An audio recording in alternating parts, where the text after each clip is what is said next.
नामाविषयी शुद्ध भाव आवश्यक. ईश्वर सर्वांचा उत्पन्न करता आहे, रक्षण करता आहे, तसंच संहार करताही आहे. परंतु तरी त्याला न्यायी आणि प्रेमी म्हणतातच, कारण तो निस्वार्थी आहे. म्हणजे प्रेम हे निस्वार्थातच असतं. आपल्याला खरं म्हटलं म्हणजे आपला स्वार्थच नडतो. आपला स्वार्थ प्रेमाच्या आड येतो. आपले विषय ईश्वर प्रेमात व्यत्यय आणतात. ज्या ज्या गोष्टी या प्रेमाच्या आड येतात त्यांचा त्याग नको का करायला? तेव्हा विषयांची आसक्ती, त्यांच्यावरचं प्रेम नाहीसं झालं पाहिजे. आपण ईश्वराचे, संतांचे झाले पाहिजे. त्याशिवाय आपल्याला कशाचीही गरज वाटता कामा नये. एकाच मातीचा जसा गणपती बाहुलं किंवा मडकं होतं, त्याप्रमाणे ईश्वरही आपल्या भावनेप्रमाणे होतो. म्हणूनच आपला भाव नेहमी शुद्ध आणि निस्वार्थी असावा. मुळाशी पाणी घातलं की झाड वाढतं, पण आपण मुळापर्यंत जातच नाही. तेव्हा भाव शुद्ध कसा होईल हे पाहावं. उदाहरणार्थ, एकादशीच्या दिवशी उपवास करायचा एवढंच आपल्याला ठाऊक असतं.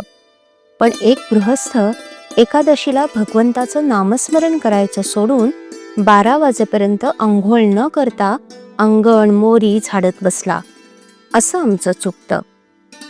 थोडक्यात म्हणजे आपल्याला मुळात काय पाहिजे हेच कळत नाही. कावीळ झाली म्हणजे डोळ्याला खरं रूप कसं कळणार? म्हणून ज्याचे डोळे साफ आहेत तो सांगेल त्याप्रमाणे वागावं. याकरिता गुरु आज्ञा प्रमाण मानून आपण वागत जावं.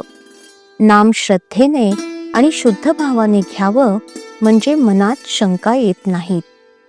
या भगवंताच्या नामाची गोडी एकदा लागली म्हणजे भगवंत नाही आपल्याला सोडत. नामाशिवाय दुसरं सत्यच नाही अशी दृढ भावना झाली पाहिजे. जितकी देहबुद्धी अधिक, तितकं नाम अधिक घेतलं पाहिजे. आज इतके दिवस आपण विषयाचं चिंतन केलं, त्यानं आपल्या हातात काय आलं? नामासारखं सोपं साधन नाही. प्रापंचिक लोक असं म्हणतात की विषयाचा अनुभव तात्काळ येतो, पण भगवंताचा अनुभव हा अनुमानाचा आणि श्रद्धेचा आहे. हे त्यांचं म्हणणं मला पटतं. प्रापंचिक लोक प्रपंच सोडत नाहीत याचं मला नवल वाटत नाही. पण ते सुख चिरकाल टिकणारं आहे हे समजूत करून घेऊन त्यामध्ये रमतात याचं मला वाईट वाटतं. मी असं म्हणतो की तुमच्या अनुभवाप्रमाणे जे खरं आहे तेवढंच तुम्ही खरं माना. विषयाच्या ध्यासापासून सुख नाही असं वाटू लागलं म्हणजे नामाची गोडी येईल. आपल्या देहावर आपली सत्ता नाही, आपल्या पैशावर आपली सत्ता नाही, आपल्या माणसांवर आपली सत्ता नाही.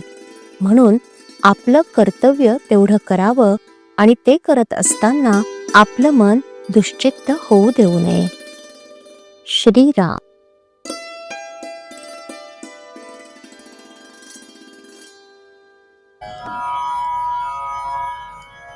श्रीराम जय राम जय जय राम. श्रीराम जय राम जय जय राम.